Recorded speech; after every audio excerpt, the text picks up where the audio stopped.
Do you think there's a fear of talking about what it's like to be a man or the problems of being a man?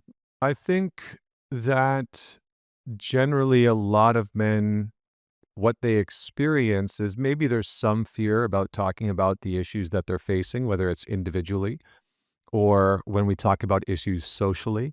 But that fear is usually backed up with the experience of talking about men's issues or boys' challenges with a lot of hostility and vitriol that gets thrown at people online. I mean, I can't tell you how many times I've talked about, the impact of fatherless homes as an example on young boys and just had so much hate thrown at me, and not because I'm saying anything, ridiculous. I'm just talking about the data. I'm just saying, here's the research that we found. This has a disproportionate impact on young boys when a father's not present in the house. It's very damaging for young boys.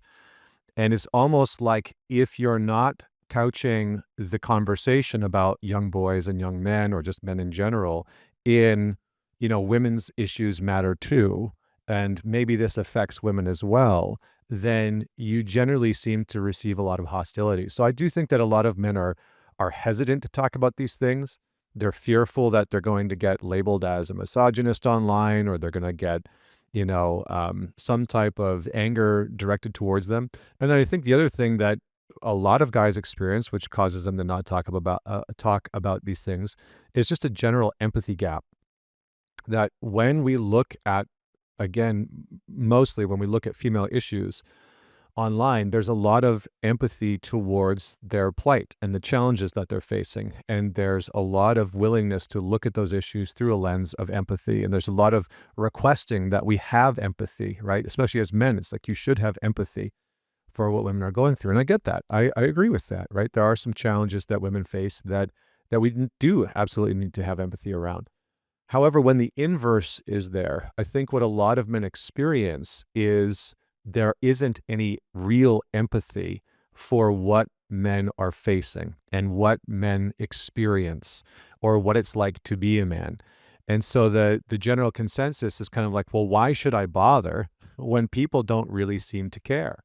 And that's what I see a lot online on my comments, on YouTube, on my podcast, where guys are like, yeah, I don't talk about this stuff because when I have, the general consensus is lacking in empathy and it's almost hostile towards me.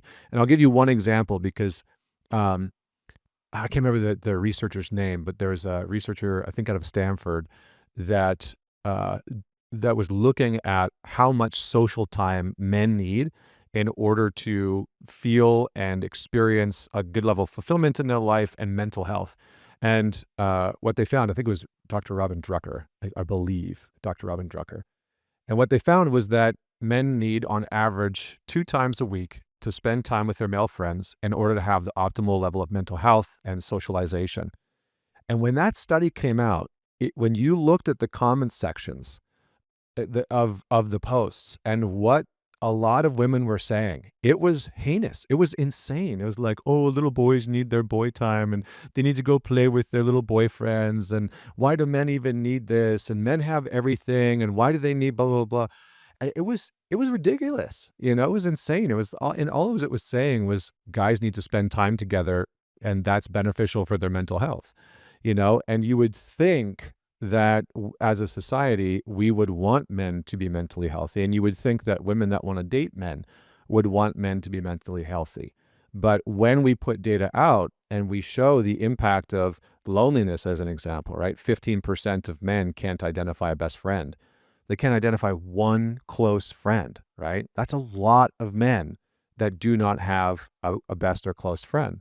And again, when this data and information came out and the research came out, a lot of the comment sections, from a lot of women, but from some men as well, was really negative, and it's really harmful. And so there's just this empathy gap that I think a lot of men experience when they're trying to talk about either their personal individual issues or when we're trying to talk about these social issues that men as a group are facing. What would empathy towards a man look like in your eyes? An understanding and an acknowledgement that what that man is going through is actually challenging. I mean, sometimes it's just that simple. It's just that simple to say, yeah, man, like what you're going through sucks.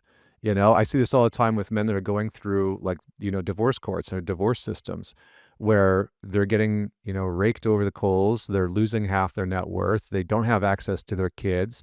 They're broken because of it. They want to see their children. They're not being granted the same access.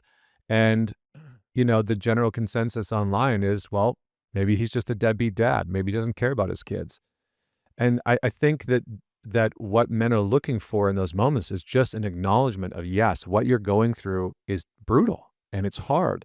And the challenges that you face as a man actually are in many ways different from what women face.